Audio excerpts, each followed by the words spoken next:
محدش معاه صفارة علشان يجرؤ يخلص ماتش حياتك وقت ما يحب.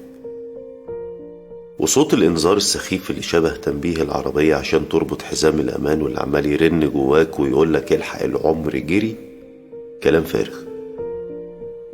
ربنا سبحانه وتعالى مدينا اوبشن ما حصلش، إمكانية تسفير العداد في أي لحظة بشرط الاعتذار عن اللي فات، التسامح مع العباد اللي ظلمتهم، ووعد صادق بتحسين اللي جاي، وابدأ أول يوم في عمرك الجديد.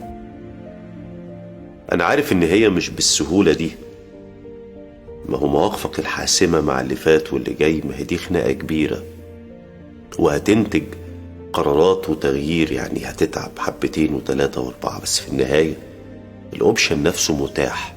وعبارة ممكن تبدأ حالا، ممكن تبدأ في أي لحظة، ممكن تنطلق في أي وقت، دي حقيقية حقيقية بجد. كان في عالم جليل ومهم في التاريخ الإسلامي اسمه العز بن عبد السلام، لقبه سلطان العلماء.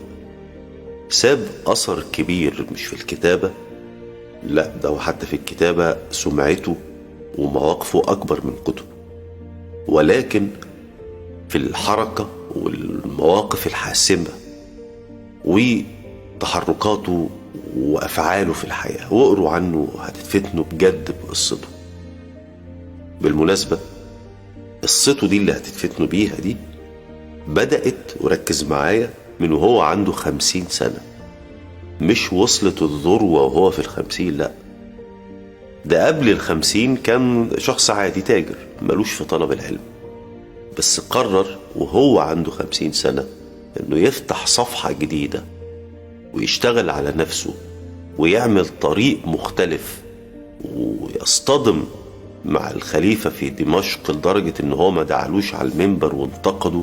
وده بالمناسبة موقف نادر وناري، يعني ده كأنه بيعزل الخليفة بقرار شعبي.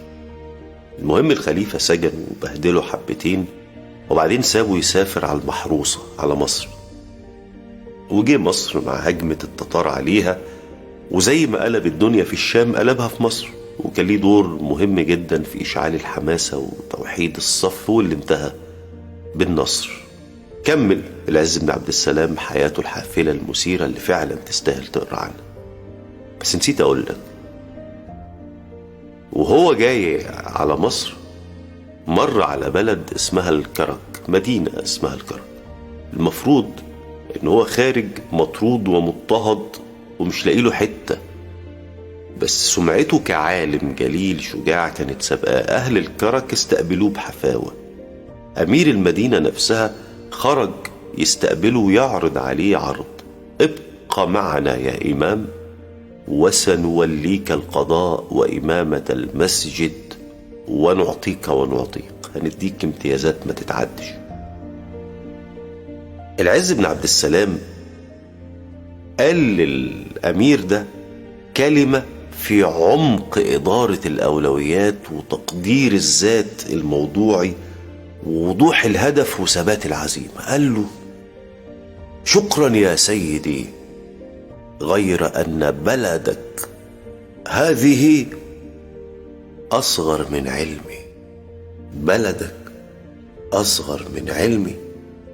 ترى يا شيخنا، لا انت شاب لسه بتبتدي حياتك، فهنقول الطموح بيحركه مستقبله بيه.